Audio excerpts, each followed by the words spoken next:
Agora eu vou ficar aqui. Bom dia, colegas. Obrigada, vereador João Ues. Gostei, viu, da inversão de pauta, adorei. Vamos lá, colegas, bem rapidinho, eu vou fazer uma leitura sobre esse projeto tão importante que nós já falamos na primeira discussão.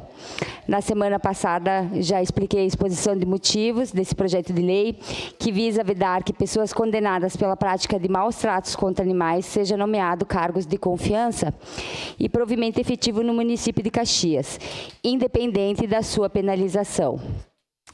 Essa restrição evita o contrassenso de o Estado acolher em sua estrutura pessoas que violentam justamente os valores do poder público, tem que resguardar. A medida assegura a moralidade institucional e reforça o compromisso de Caxias do Sul com o desenvolvimento sustentável, a proteção a futuras gerações, atuando como uma barreira ética necessária.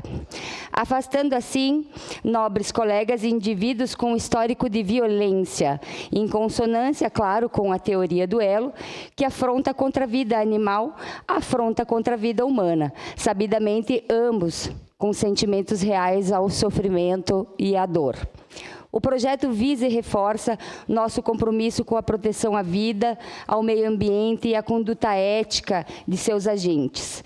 Diante disso, colegas, peço a aprovação desse importante projeto de lei para o nosso município. Seria isso, presidente. Obrigada.